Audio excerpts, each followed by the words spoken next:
Thumb, 1954, the city that rises from the deep. What if an entire village could disappear without ruins, without smoke, without a single explosion, simply swallowed quietly by water, and then return decades later as if nothing had happened? In 1954, in a remote valley of northern Italy, that exact thing occurred. And the most unsettling part is not that the village of Vagli di Sato was submerged, but that it was done deliberately, slowly, and with full awareness that a living community was being erased forever.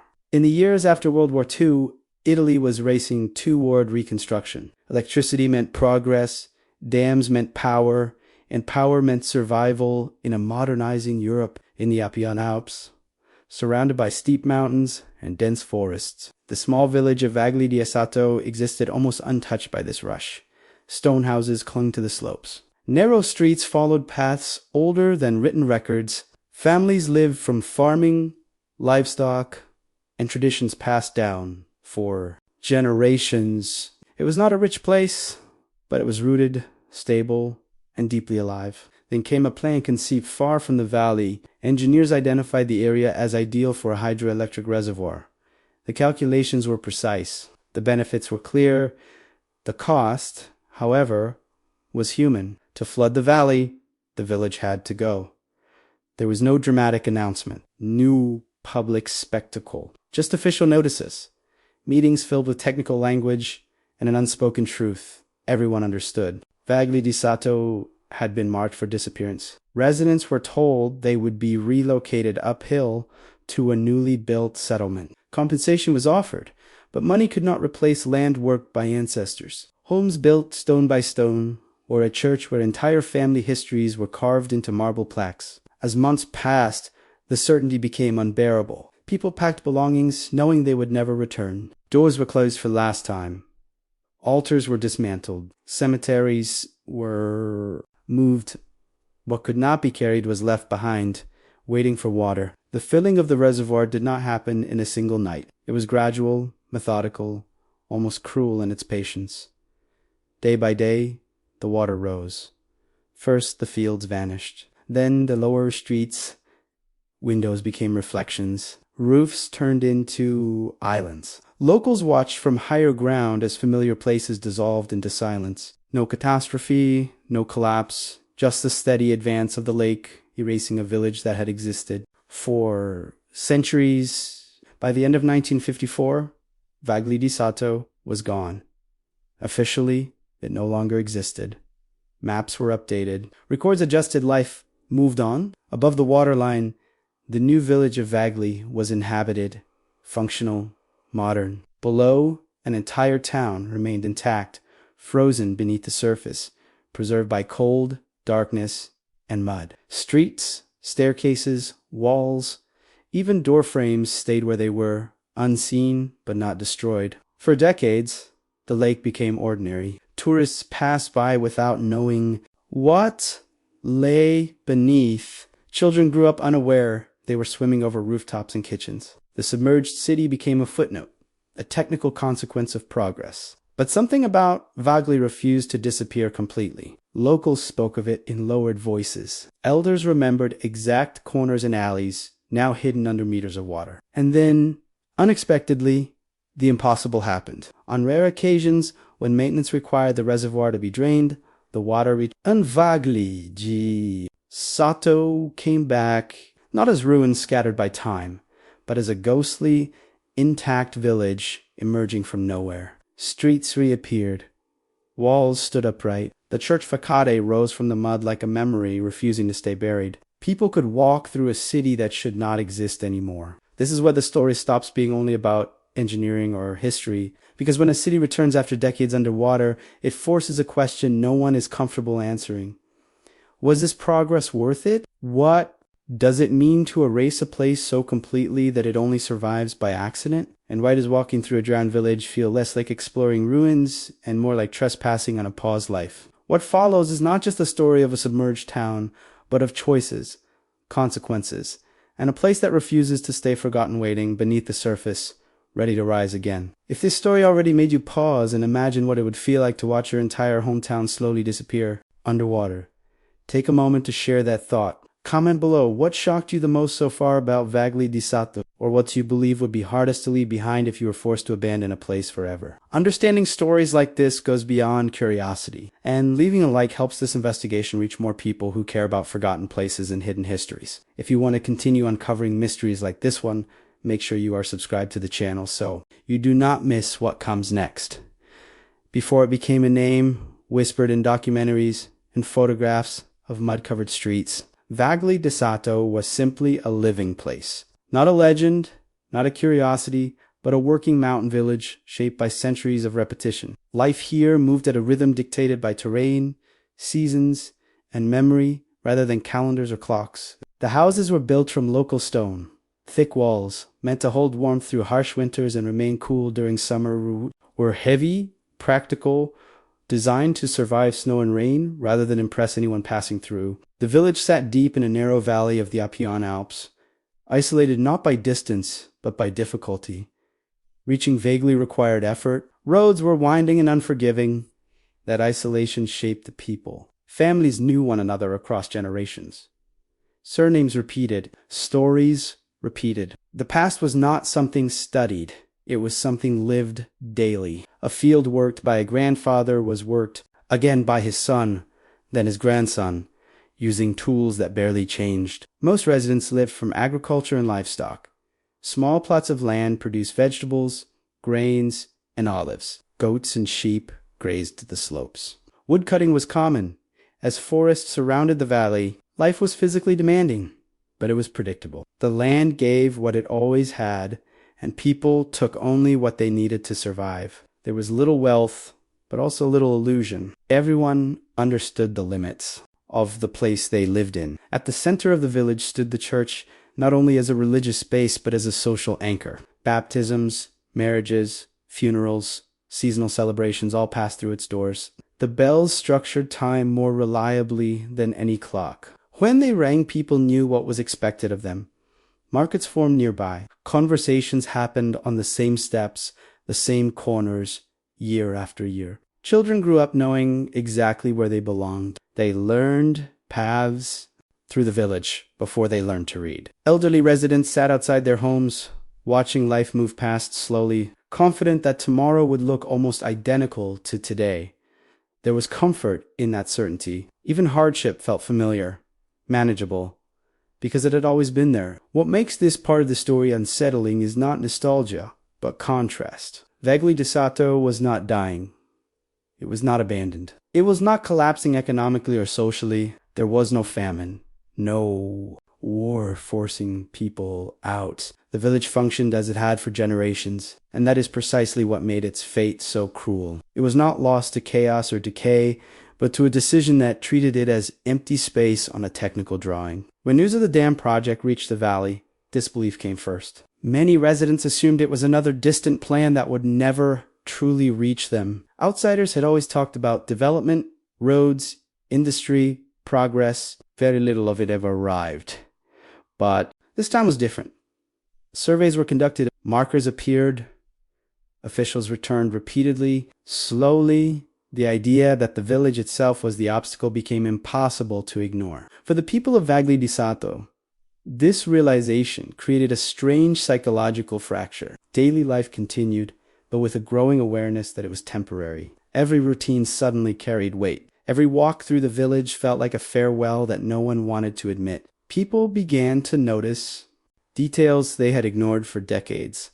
Cracks in walls, names carved into stone, the way light hit certain windows in the afternoon. Some families started documenting their homes with photographs. Others refused, believing that doing so would make the loss real. Objects that once seemed permanent became fragile. Even conversations changed. Future plans felt pointless. The concept of inheritance loss, meaning when land itself would soon vanish. Yet, even as fear and grief settled in daily, obligations did not stop. Animals needed care. Fields still had to be worked. Meals still had to be prepared. Life continued under the shadow of erasure. That quiet endurance may be the most powerful part of Vagli's story. A community fully aware it was about to disappear, still choosing to live as normally as possible until the very last moment. Understanding what Vagli d'Asato was before 1954 is essential, because it reveals the true cost of what followed. This was not an abandoned village, reclaimed by water. It was a functioning world, paused and then buried intact. And the deeper we look into how that decision was made, the more uncomfortable the story becomes. If this glimpse into daily life before the flood changed how you see the submerged village, leave a comment sharing what detail made it feel most real to you. The fate of Vagli d'Asato was not sealed by nature, nor by anything the villagers did or failed to do. It was sealed in offices, meeting rooms, and planning. Tables located far from the valley itself. In the years following World War II, Italy faced a national crisis that reshaped priorities across the country. Cities lay damaged, industries were weak, and electricity was no longer a luxury but a necessity. Power meant factories, power meant jobs, power meant survival in a Europe rebuilding at breakneck speed. Hydroelectric dams became symbols of recovery. They promised clean energy, long-term stability, and independence from imported fuel. Engineers scanned mountain regions for valleys that could be sacrificed in the name of national interest. The Appian Alps, with their narrow basins and reliable water flow, stood out immediately. From a technical perspective, the Valley of Vagli was almost perfect. A natural bowl, strong rock foundations, predictable water sources. On paper, it looked empty, efficient, expendable. What those documents did not capture was life. Blueprints did not show childhood paths worn into stone elevation. Charts did not reflect centuries of human attachment. For planners, the village existed as a variable, not as a community. And once that abstraction took hold, the conclusion became inevitable. The reservoir would be built. The village would be flooded. Local authorities were informed after the essential decisions were already made. Consultations existed, but they were largely procedural. Residents were invited to meetings where technical language dominated the discussion. Kilowatts, capacity, safety margins, timelines. The tone suggested inevitability. Resistance felt futile before it could even organize itself. Compensation was presented as fairness. New homes would be constructed uphill. Infrastructure would improve. Roads would be better. Living standards would rise. From the outside, it sounded reasonable, even generous. But the underlying assumption was deeply flawed. It treated relocation as an upgrade, not as an amputation. You can replace a building. You cannot replace place. Many villagers struggled to understand why their home had to disappear when other valleys remained untouched. The answer was brutal in its simplicity. Geography and cost. Vagli was suitable. Other locations were not as convenient or would require more investment. Progress, in this context, was not neutral. It followed the path of least resistance, even if that path ran directly through a living community. Resistance did exist quietly at first. Letters were written, appeals were made. Some residents asked for delays. Others demanded alternative solutions. None succeeded. The national narrative was stronger than any local voice. Italy was rebuilding, sacrifices were necessary, and small villages did not outweigh large ambitions. What made the situation even more disorienting was the absence of urgency. There was no sudden eviction, no immediate destruction. The timeline stretched across years. Surveys were followed by pauses. Construction plans advanced slowly. This prolonged uncertainty created a psychological toll that was harder than abrupt loss. People lived in a suspended state, knowing what was coming but not when. As the dam walls rose, the visual confirmation of fate became impossible to ignore. Massive concrete structures appeared upstream. Machinery echoed through the valley. Trucks carried materials along roads that had never seen such traffic. The landscape itself began to change before the water ever arrived. Each new development erased another illusion that the village might somehow be spared. For many residents, the most painful realization was that the removal was not due to neglect or decay, but efficiency. The village was not failing. It was inconvenient. That distinction mattered. It transformed grief into something sharper, closer to betrayal. Progress was no longer an abstract ideal. It had a shape, it had a wow, and it was coming closer every day. By the time final relocation orders were issued, resignation had replaced anger. People prepared to leave, not because they agreed, but because there was no alternative. The dam was almost complete. The reservoir would be filled.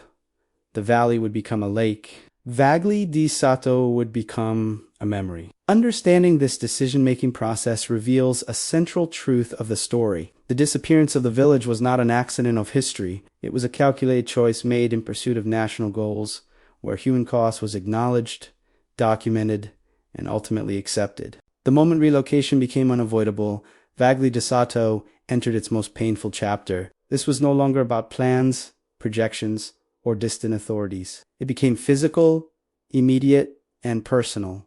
Notices were delivered. Timelines were fixed. Families were given deadlines to leave homes their ancestors had built and maintained for centuries. The language used was administrative.com, almost polite. But the reality behind it was absolute.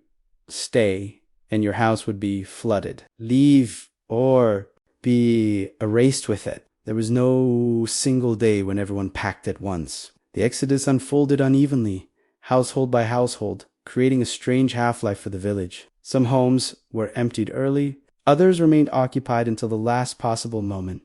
Streets became quieter but never fully silent. One door closed, another remained open. Furniture disappeared from one window while laundry still hung outside the next. People faced impossible decisions. What do you take when you know you will never return? Practical items came first. Tools, clothing, bedding, documents. But soon, space ran out, and choices became emotional. Family tables worn smooth by generations of hands. Religious icons fixed above doorways since before anyone could remember. Photographs too fragile to risk damage. Many things were left behind, not because they lacked value, but because taking them felt like admitting finality. The church, once the heart of the village, became a place of quiet mourning. Religious objects were removed carefully. Altars dismantled. Bells silenced. Even the cemetery was not spared. Graves were relocated. Bodies moved uphill to the new settlement. For many families, this was the most traumatic moment of all. The dead were being displaced along with the living, severing a connection that had anchored the community for generations. Children sensed the tension even when adults tried to shield them. Familiar routes to school vanished as classmates moved away. Games stopped mid-routine. Questions multiplied. Where will we live? Why can't we stay? Adults rarely had answers that made sense. Explaining progress to a child who sees their home being abandoned is nearly impossible. As the days passed, the village began to look hollow. Windows darkened. Doors were boarded. The sound of footsteps echoed more than before. Those who remained felt exposed, as if living inside a place already declared dead. Every morning carried the knowledge that it might be the last. One spent there. The relocation site uphill promised safety and modernity, but it felt alien. Houses were new, identical, orderly. Roads were wider. Infrastructure was improved. Yet something essential was missing. The landscape no longer held shared memory. The ground beneath their feet did not contain stories. People lived near each other, but not within the same emotional map. What made the exodus especially cruel was its quietness. There were no cameras, no national outrage, no dramatic headlines. The village did not burn or collapse. It was dismantled politely, piece by piece, under the assumption that progress justified everything. Suffering that happens quietly is easier to ignore. As the last families prepared to leave, the sense of unreality deepened. Some residents reportedly walked through empty streets at night, touching walls, memorizing corners, trying to imprint the village into memory before it vanished. Others avoided looking at it altogether, unable to bear the sight of a place already lost. The final departures did not feel like an ending. They felt like abandonment under instruction. When the last door was closed, Vagli di Sato did not die. It was left behind, intact, waiting for water. And that waiting would soon end. Because once the valley was empty, nothing stood between the reservoir and the village anymore. The next phase would not involve people or choices, only physics, gravity, water, and the slow, unstoppable act of submersion. Once the last residents had left, Vagli di Sato entered a phase that felt less like destruction and more like erasure. There was no chaos, no collapse, no sudden disaster that could be blamed on nature. What happened next was controlled, deliberate, and irreversible. The dam gates were prepared, the reservoir was ready, and the empty village stood below, silent, waiting. The filling of the lake did not begin with drama. At first, it was almost subtle. Water crept into the lowest parts of the valley, covering fields that had already been abandoned. Grass disappeared, footpaths softened into mud. From above, it still looked harmless, almost peaceful. But those who knew the place understood what that calm meant. The process had started, and there was no mechanism to stop it. As days passed, the water line advanced steadily. It reached the outskirts of the village, touching the first stone walls. Doorsteps that had welcomed generations now reflected the sky. Wells overflowed. Cellars filled first, silently swallowing what had been left behind. The village was being taken from the bottom up, as if the ground itself had decided to forget. Observers watched from higher ground, some from the newly built village above, others returning despite having already left. There was nothing to do but look. No intervention was possible. The water did not rush. It lingered, rising centimeter by centimeter, forcing witnesses to confront every stage of loss. Streets vanished slowly, turning into shallow canals. Familiar routes became impossible to trace. At a certain point, windows aligned with the water line, glass shattered under pressure, interiors flooded, furniture shifted and collapsed inward. Roofs remained visible for a time, creating the illusion that the village still existed, just transformed. But that illusion faded quickly. One by one, rooftops slipped beneath the surface. Chimneys became markers of disappearance. Then they were gone to the church resisted longer than most structures. Its higher elevation allowed it to stand exposed while much of the village had already vanished. For a brief period, it rose alone from the water, isolated and unsettling, like a monument refusing to surrender. Eventually, it too was submerged. The bell tower disappeared last, marking the final moment when Vagli di Sato still touched the air. By the time the reservoir reached its intended level, nothing remained visible. The valley that once held homes, voices, and routines had become a lake. Maps were updated again. The transformation was complete. To an outsider, it looked like a natural feature, as if it had always been there. The village had been absorbed so thoroughly that absence itself became normal. Yet beneath the surface, nothing had moved. Streets remained aligned. Staircases still led to doors. Walls stood upright. The water did not destroy the village. It sealed it. Cold temperatures and low oxygen slowed decay, preserving structures in a suspended state. Vagli di Sato became a time capsule, frozen at the moment it was abandoned. For the displaced residents, this knowledge was unbearable and strange at the same time. Their homes were not gone. They were inaccessible, close enough to exist, far enough to never be touched again. Some avoided the lake entirely. Others stared at it daily, knowing exactly where kitchens, bedrooms, and family tables lay beneath the surface. The submersion marked a shift in the story. What had once been a living place became an absence with a physical weight, a presence defined by invisibility, and for decades, that invisibility would be complete. The lake would settle into routine, nature would adapt, new generations would grow up unaware of what lay below. But the village was not destroyed. It was waiting, and in rare moments, when the water would retreat for reasons no one living there could control, that waiting would end. After the final rooftops disappeared and the reservoir settled into stillness, Vagli di Sato entered a long period of invisibility. Years passed, then decades. On the surface, the lake became ordinary. Fishermen cast lines, reflections of mountains replaced reflections of windows. To anyone unfamiliar with its history, the water looked calm, permanent, even natural. But below that surface, time behaved differently. Unlike cities destroyed by earthquakes or war, Vagli di Sato did not collapse. The water did not arrive with violence. It pressed in slowly, evenly, sealing the village in darkness. This mattered. Cold, fresh water, low oxygen levels, and limited movement created an environment that slowed decay. Walls did not crumble quickly. Streets were not scattered. The village remained largely where it had been left, intact but unreachable. Underwater, doors stayed closed. Staircases still led upward to nothing. Cobblestone streets remained aligned, covered in layers of fine silt. Furniture settled where it fell. Wooden beams softened, but did not varnish. Iron elements rusted slowly, staining stone with dark streaks. Nature began to reclaim the space, but not in the dramatic way people expect. There were no trees growing through roofs, no violent collapse, just a quiet transformation. Sediment became the dominant force. Year after year, particles carried by the lake settled gently over the village. Floors disappeared beneath mud. Lower walls blurred.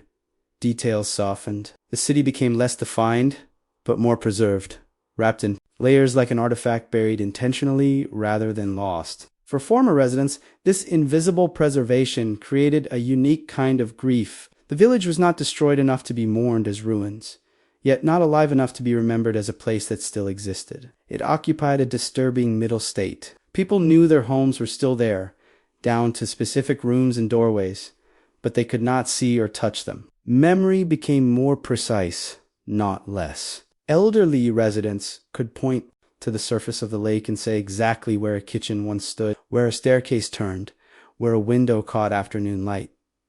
Over time, stories replaced visibility. Parents told children about streets they could no longer walk. Grandparents described houses that no longer appeared on maps. The submerged village became myth-like, but it was never fictional. It was real, measured in meters of water rather than years of time. Engineers and officials treated the lake as infrastructure. Maintenance checks focused on the dam, not what lay beneath.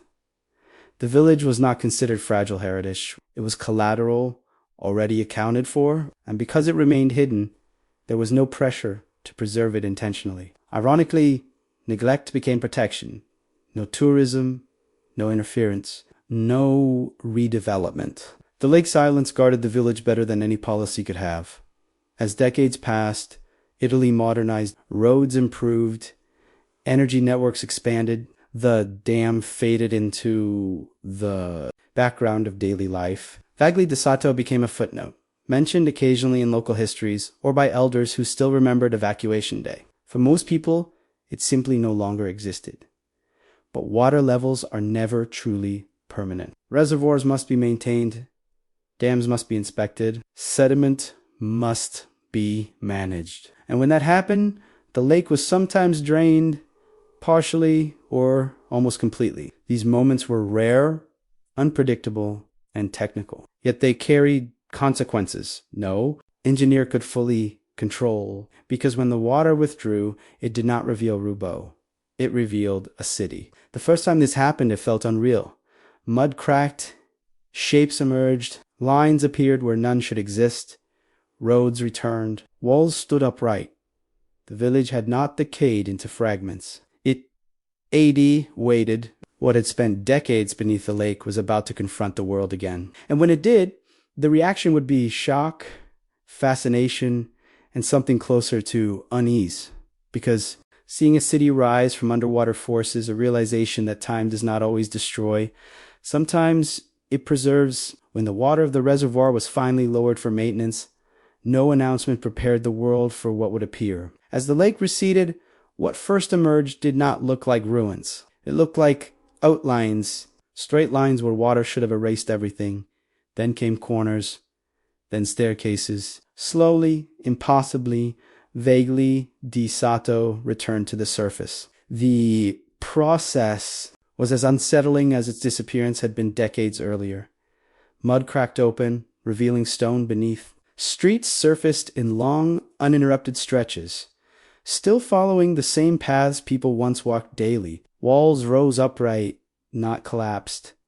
Doorways stood empty but recognizable. It was not the chaos of destruction. It was the order of abandonment frozen in time. Visitors who arrived during these rare drainings struggled to describe what they were seeing. This was not an archaeological site from antiquity. It was a modern village, complete and familiar, yet profoundly out of place. Walking through it felt wrong, as if stepping into a paused life rather than a ruin. The silence was heavier than expected. No birds, no echoes of water, just the sound of footsteps against mud and stone. Former residents returned, some after decades. Many recognized their homes instantly.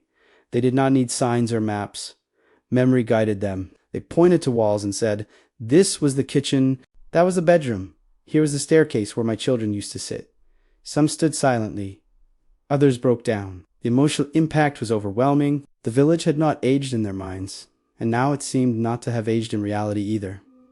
Photographs from these moments spread quickly. Media outlets described the village as a ghost city, a miracle, a resurrection. But for those connected to it, the experience was not magical. It was painful. Seeing a home intact but uninhabitable created a sense of trespass against one's own past. You could walk the streets, but you could not stay. The return was temporary. The water would come back. What shocked experts was the condition of the structures. Decades underwater should have reduced stonework to rubble. Instead, the cold still environment had preserved much of the village. Walls were stained, but standing. The church facade remained identifiable. Even architectural details survived, softened, but not erased. The resurfacing of Vagli di Sado triggered a larger public fascination. Thousands of visitors arrived during each draining event. Some came out of curiosity, others came to photograph a phenomenon they had never imagined possible. A city rising from a lake felt like fiction made physical. But the crowds also brought discomfort. This was not built for tourism. It was a wound reopening. Officials attempted to control access, but interest was too strong. People wandered through fragile structures. Somi treated it like an attraction. Others walked carefully, aware they were moving through someone else's history. The tension between spectacle and respect became impossible to ignore. And then, just as suddenly as it appeared, the water returned. Slowly at first, then inevitably, streets turned into channels again. Walls vanished behind reflections. The village sank for a second time, repeating the trauma in reverse. Those who had returned to see it knew this would likely be the last chance in their lifetime. The reemergence of Vagli di Sado transformed it from a forgotten sacrifice into a symbol. It forced a confrontation with the consequences of progress that do not fade with time. A village can be submerged, ignored, and mapped out of existence, yet still return to demand acknowledgement. And when a place returns like that, even briefly, it refuses to be dismissed as history. It becomes a reminder of choices made, of lives displaced, and of the unsettling fact that some places never truly disappear. They wait. When Vagli di Sado reemerges, what unsettles visitors most is not what is missing, but what is still there. This is not a scatter of debris or collapsed remnants. It is structure, order, evidence of daily life paused rather than destroyed. As the mud recedes, the village reveals itself room by room, street by street, as if waiting for someone to notice it again. Stone houses remain upright, their walls darkened by decades underwater but still firm. Door frames stand open, framing nothing but air and memory. Staircases lead upward to rooms without roofs, steps worn smooth by generations of feet that will never climb them again. Cobblestone streets cut clean paths through the mud, still guiding movement exactly as they once did, forcing visitors to walk where villagers walked. The church remains the emotional center of what can still be seen. Its facade is scarred but recognizable, rises with a quiet authority. The entrance is empty, stripped of icons long before the flood, yet the shape alone carries weight. For many former residents, standing in front of it again feels like encountering a person thought dead. Familiar, painful, undeniable. Inside former homes, details survive in fragments. Hearts where meals were prepared. Window ledges that once held plants or candles.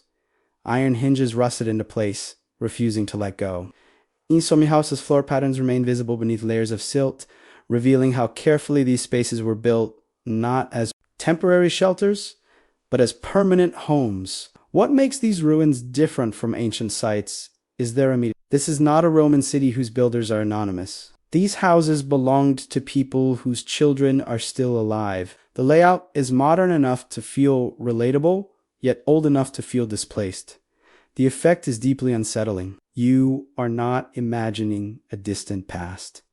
You are stepping into interrupted lives. Silence dominates the experience. There are no explanatory signs, no reconstructed paths, no guided illusion of safety, just exposed stone damp air, and the awareness that everything around you was abandoned under pressure, not choice. Every object that remains feels accidental, left behind because someone ran out of time or emotional strength to decide. Mud becomes both a barrier and a preservative.